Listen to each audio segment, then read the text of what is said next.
आज हम एक ऐसे व्यक्तियों के बारे में देखने जा रहे हैं जिनको आग की भट्टी में डाल दिया गया तो भी उन्होंने परमेश्वर का इनकार नहीं किया।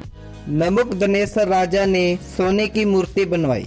उसने उसको बेबीलोन के प्रांत के दूरा नामक मैदान पे खड़ा करवाया और उसने हाकिमों, गवर्नर जनरलों, जजों, न्यायाधीशों, शास्त्रियों आदि के प्रांत प्रांत के सब अधिकारियों को बुलावा भेजा कि वह उस मूर्ति के प्रतिष्ठा में आए जो उसने खड़ी करवाई थी। तब अधिपति, हाकिम, गवर्नर जनरल, जज, न्यायी, शास्त्री आदि प्रांत प्रांत के सब अधिकारी राजा की खड़ी हुई मूर्ति के पास इकट्ठा हुए। तब डिडोरिया ने ऊंचे शब्द से पुकार कर कहा, हे देश देश और जाति जाति के लोगों और बिन बिन भाषा बोलने वाले, तुमको यह आज्ञा सुनाई जाती है कि जिस समय तुम नरसिंगा, बांसुरी, वीणा, सारंगी, सितारा, शहनाई आदि सब प्रकार के बाजों का शब्द सुना, तब उसी समय गिरकर राजा की मूर्ति को दंडवत करना।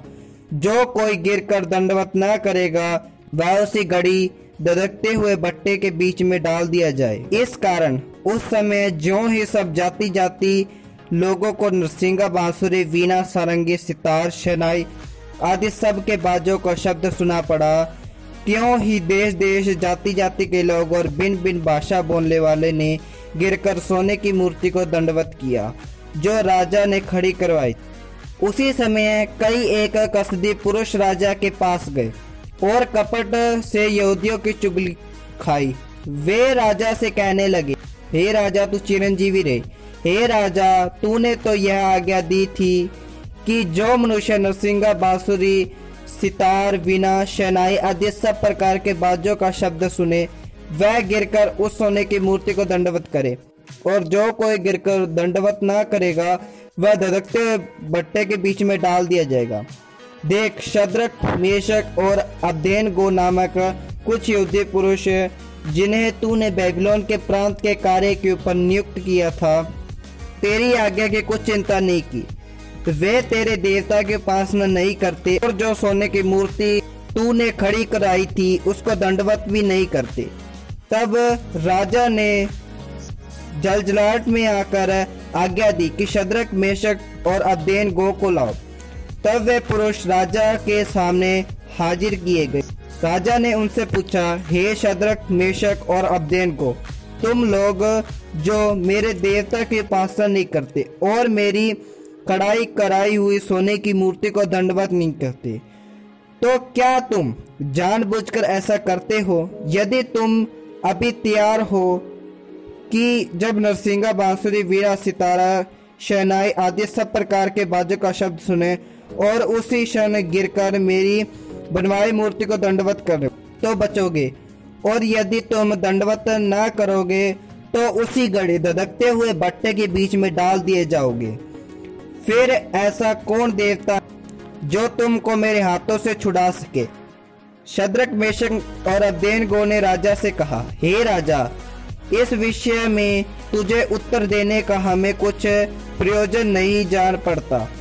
हमारा परमेश्वर जिसकी हम उपासना करते हैं वह हमको उस धधकते हुए भट्टे की आग में से बचाने की शक्ति रखता है, वरन हे राजा, वह हमें तेरे हाथों से भी छुड़ा सकता है।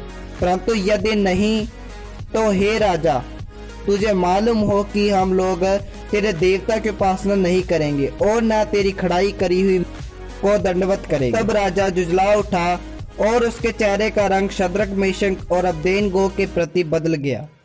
उसने आज्ञा दी कि भट्टे को 7 गुना अधिक धधका दो। फिर अपनी सेना में के कई एक बलवान पुरुषों और उसकी आज्ञा दी कि शद्रक, मेशक और अबदेनगो को बांधकर उन्हें धधकते हुए भट्टे में डाल दो।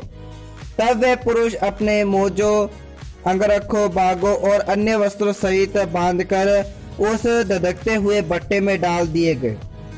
वह भट्टा तो राजा की दृष्टि आज्ञा होने के कारण अत्यधिक धधका हुआ था। इस कारण जिन पुरुषों ने शद्रक, मेशक और अबदेनगो को उठाया वे ही आग के आंच में जल गए और उसे धधकते हुए भट्टे के बीच ये 3 पुरुष शद्रक, मेशक और अबदेनगो बंधे हुए फेंके गए। तब राजा अचंभित हुआ और घबरा उठा और मंत्रियों से पूछा, क्या हमने उस आग के बीच में 3 पुरुष हुए डाले थे?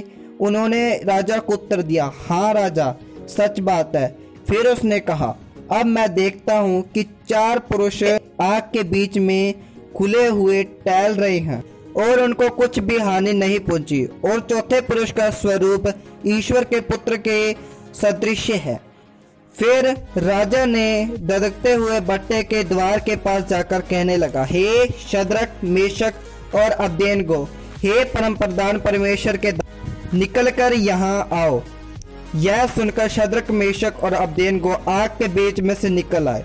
जब अधिपति, हाकिम, गवर्नर जनरल और राजा के मंत्रियों ने जो इकट्ठा हुए थे उन पुरुषों की ओर देखा, तब उनकी देह में आग का कुछ भी प्रभाव नहीं पाया और उनके सिर का एक बाल भी नहीं झुलसा, न उनके मोजे कुछ भी बिगड़े और न उनमें जलने की कुछ गंध पाई।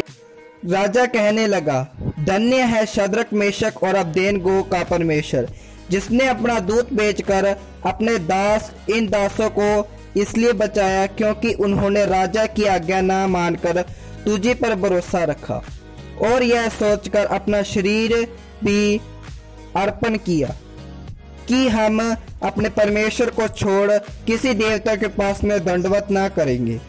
इसलिए अब मैं यह आज्ञा देता हूँ कि देश देश और जाति जाति के लोगों और भिन्न भिन्न भाषा बोलने वाले में से कि जो कोई शद्रक, मेशक और अबेदनगो के परमेश्वर की निंदा करेगा उसके टुकड़े टुकड़े किए जाएंगे, उसका घर गुरा दिया जाएगा, क्योंकि ऐसा कोई और देवता नहीं है जो इस रीति से बचा सके।